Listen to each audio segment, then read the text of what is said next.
नमस्कार दोस्तों, स्वागत है आपका आपकी अपनी YouTube channel current affairs by M K sir पर। आज हम इस वीडियो में 9 फरवरी 2026 के 15 मोस्ट एमपी टॉपिक को कवर करेंगे, वो भी काफ़ी कम समय में। तो पूरा वीडियो बड़े ध्यान से देखना, लास्ट में आपका टेस्ट होगा जिसके आंसर आपको कमेंट करने हैं। दोस्तों, हम हर रोज ऐसे 15 क्वेश्चन सिलेक्ट करते हैं जो आपकी हर कॉम्पिटिटिव एग्जाम के लिए बहुत ही ज़्यादा हेल्पफुल है।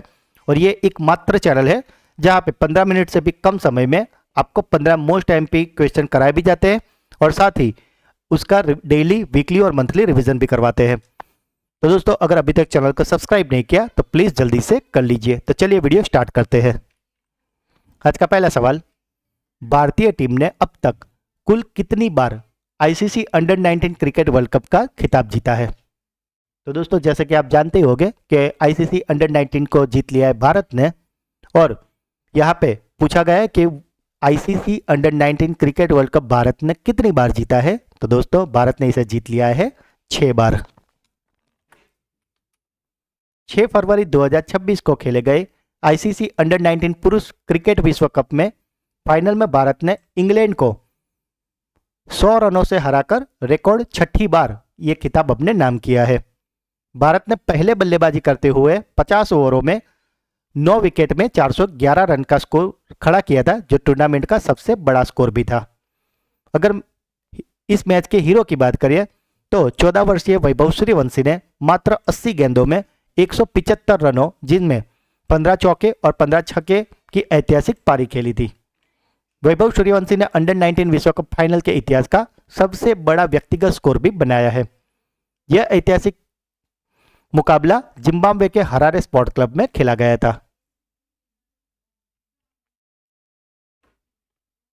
एयरबस ने एरोस्पेस अनुसंधान और नवाचार को बढ़ावा देने के लिए सेंटर ऑफ एक्सीलेंस का उद्घाटन गुजरात के किस शहर में किया है? तो दोस्तों, ये जो सेंटर ऑफ एक्सीलेंस है वो बनाया गया है वडोदरा में। ग्लोबल फायर इंडेक्स 2026 के अनुसार विश्व की सबसे शक्तिशाली सेनाओं की सूची में भारत का कौन सा स्थान है? तो दोस्तों, ये जो ग्लोबल फायर पावर इंडेक्स 2026 आया है उसमें भारत का रैंक है 4था। अगर पहले 3 की बात करें तो पहले नंबर पे है यूनाइटेड स्टेट ऑफ अमेरिका, दूसरे पे है रशिया और तीसरे पे है चाइना।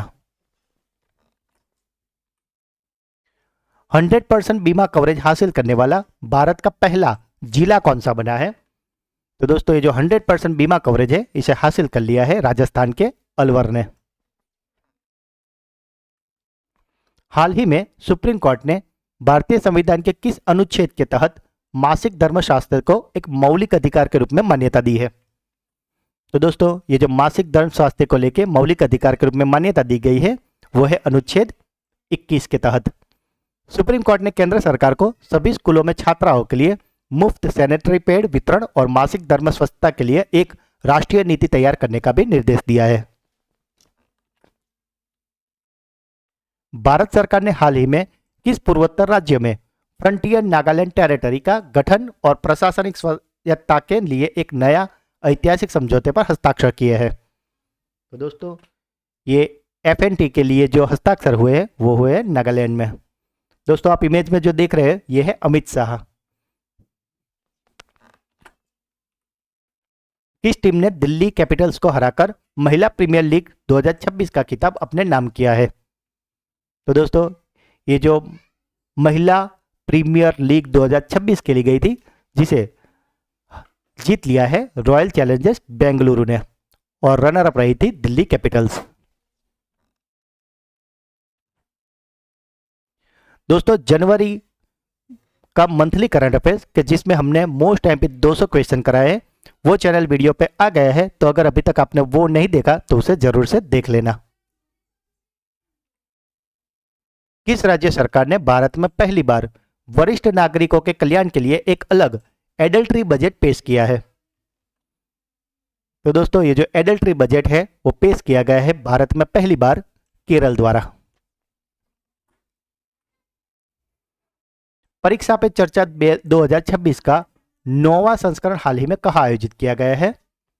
तो दोस्तों, ये जो परीक्षा पे चर्चा है जिसका इस बार 9वां संस्करण था वो आयोजित हुआ है नई दिल्ली में। फरवरी 2026 में अमेरिका और ईरान के बीच परमाणु कार्यक्रम और क्षेत्रीय तनाव को कम करने के लिए अप्रत्यक्ष बातचीत कहाँ आयोजित की गई है? तो दोस्तों ये जो अमेरिका और ईरान के बीच में जो वार्तालाप है वो शुरू हुआ है ओमान के मस्कट में। भारत ने किस पड़ोसी देश के साथ जल विद्युत परियोजनाओं पर विशेष ध्यान केंद्रित करने और सहयोग बढ़ाने के लिए एक ऐतिहासिक समझौते पर हस्ताक्षर किए हैं? तो दोस्तों ये जो जल विद्युत परियोजनाओं के लिए हस्ताक्षर है वो भारत ने किए हैं भूटान के साथ। प्रधानमंत्री नरेंद्र मोदी 7 और 8 फरवरी 2026 को किस देश की 2 दिवसीय आधिकारिक यात्रा पर गए हैं? तो दोस्तों 7 और 8 फरवरी 2026 को मोदी जी आधिकारिक यात्रा पर है मलेशिया की। नीति आयोग ने हाल ही में किस राज्य को वर्ष 2035 तक भारत का क्लीन एनर्जी हब बनाने के उद्देश्य से एक विस्तृत ब्लूप्रिंट तैयार किया है? तो दोस्तों जो नीति आयोग द्वारा क्लीन एनर्जी हब बनने वाला है उसके लिए ब्लूप्रिंट तैयार की गई है वो राज्य है आंध्र प्रदेश। किस राज्य की राजधानी में अत्याधुनिक क्वांटम वैली की आधारशिला रखी जा रही है जो क्वांटम कंप्यूटिंग और नवाचार का केंद्र बनेगी? तो दोस्तों ये जो क्वांटम वैली है वो बनने वाली है आंध्र प्रदेश के अमरावती में। किस बैंक ने एमएसएमई को सशक्त बनाने के लिए बिना किसी गारंटी के रूफटॉप सोलर फाइनेंसिंग सुविधा को शुरू किया है? तो दोस्तों ये जो रूफटॉप सोलर फाइनेंसिंग सुविधा है वो शुरू की गई है एक्सिस बैंक द्वारा और इसके तहत जो भी एमएसएमई हो गए यानी कि micro small and medium enterprise उनको बिना किसी गारंटी के 10 लाख से लेकर 2 करोड़ का लोन दिया जाएगा। तो दोस्तों ये थे आज के 15 मोस्ट एमपी क्वेश्चन। अब बारी है आपकी ब्रेन बूस्टर क्विज की जिसके आंसर आपको कमेंट करने हैं। आज का पहला क्वेश्चन, एयरबस ने एरोस्पेस अनुसंधान और नवाचार को बढ़ावा देने के लिए सेंटर ऑफ एक्सीलेंस का उद्घाटन गुजरात के किस शहर में किया है? किस राज्य सरकार ने भारत में पहली बार वरिष्ठ नागरिकों के कल्याण के लिए एक अलग एडल्ट्री बजट पेश किया है? और आज का आखिरी सवाल, किस बैंक ने एमएसएमई को सशक्त बनाने के लिए बिना किसी गारंटी के रूफटॉप सोलर फाइनेंसिंग सुविधा शुरू की है? तो दोस्तों तीनों क्वेश्चन के आंसर आपको कमेंट करने हैं और दोस्तों मैं हर आपकी कमेंट पढ़ता हूं और हर कमेंट का आंसर आपको जरूर करता हूं।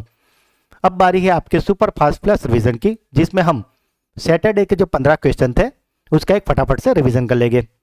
दोस्तों कल था संडे का जो हमारा था सुपर संडे क्लास कि जिसमें हमने पिछले हफ्ते के 50 मोस्ट एमपी एमसीक्यू को कवर किया था। तो अगर अभी तक आपने वो वीडियो नहीं देखा तो उसे भी जरूर देख लेना। शनिवार का पहला क्वेश्चन था, गृह एवं सहकारिता मंत्री अमित शाह ने सहकारिता क्षेत्र की किस पहली टैक्सी सेवा का शुभारंभ किया है? तो यह है भारत टैक्सी। भारत ने वर्ष 2026 के संयुक्त राष्ट्र नियमित बजट में कितनी राशि का भुगतान किया है? तो भारत ने दिए है यूएन को 35.18 मिलियन अमेरिकी डॉलर। अंतर्राष्ट्रीय ओलंपिक समिति की पहली महिला अध्यक्ष के रूप में सदस्य के रूप में चुने जाने वाली ईरान की पहली महिला कौन बनी है? ये बन गई है सोरई अगाई हाजी आगहा। हाल ही में चर्चा में रहा धौलपुर करौली टाइगर रिजर्व निम्नलिखित में से किस भारतीय राज्य में स्थित है? तो यह है राजस्थान में। फरवरी 2026 में नई दिल्ली में आयोजित प्लास्ट इंडिया 2026 प्रदर्शनी की मुख्य थीम क्या है? तो इसकी थीम है भारत नेक्स्ट। रिक्लेमिंग इनक्रेडिबल नाम की नई पुस्तक किसके द्वारा लिखी गई है जिसका हाल ही में विमोचन हुआ है? तो इस पुस्तक को लिखा है नवीन कुंडू ने। 22वां बोडोफा उपेंद्रनाथ ब्रह्मा मानवता के सैनिक पुरस्कार से किसे सम्मानित किया गया है? तो इसे सम्मानित किया गया है भूटान की महारानी दोरजी वांगमो वांगचुक को। वर्ष 2025 के भारत और किस देश के बीच में रिकॉर्ड 155 बिलियन डॉलर का द्विपक्षीय व्यापार दर्ज किया गया है? यह दर्ज हुआ है चीन के साथ।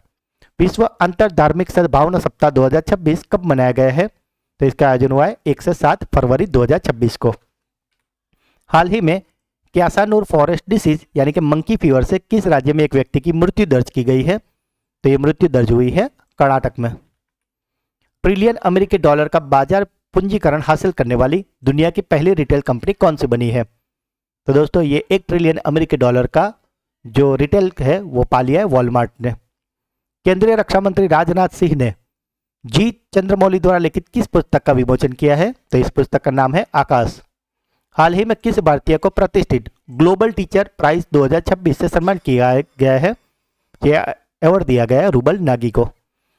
किस देश ने हाल ही में दुनिया का पहला अंतरिक्ष आधारित एआई डेटा सेंटर स्थापित करने की घोषणा की है? तो यह घोषणा की गई चीन द्वारा। और सैटरडे का आखिरी क्वेश्चन था 25वें शीतकालीन ओलंपिक खेलों यानी कि विंटर ओलंपिक 2026 का आयोजन 6 फरवरी 2026 से कहाँ शुरू हुआ है? तो दोस्तों विंटर ओलंपिक 2026 शुरू हुआ है इटली में। तो दोस्तों ये थे शनिवार के 15 मोस्ट टॉपिक, जिसे फिलहाल तो हमने काफ़ी क्विक रिवीजन किया है, पर सैटरडे के लेक्चर में हमने इसे काफ़ी डिटेल में अच्छे से और एक्स्ट्रा इन्फॉर्मेशन के साथ आपको समझाया है। तो अगर अभी तक आपने वो वीडियो नहीं देखा तो उसे जरूर देख लेना। और अगर आप इस चैनल की वीडियो को डेली फॉलो करते हो तो करंट अफेयर्स के रिगार्डिंग आपको और कुछ भी देखने की ज़रूरत नहीं है। तो दोस्तों अगर वीडियो आपको अच्छा लगा है तो इसे लाइक करें, जो भी क्वेश्चन पूछे गए या अगर आपका कोई डाउट है तो उसे कमेंट करें, वीडियो को ज़्यादा से ज़्यादा अपने व्हाट्सअप, टेलीग्राम सभी सोशल मीडिया पर दोस्तों के साथ शेयर करें। और अगर अभी तक चैनल को सब्सक्राइब नहीं किया तो जल्दी से कर लीजिए। तो मिलते हैं एक अगले वीडियो में, तब तक के लिए पढ़ते रहिए, आगे बढ़ते रहिए। जय हिंद, जय भारत।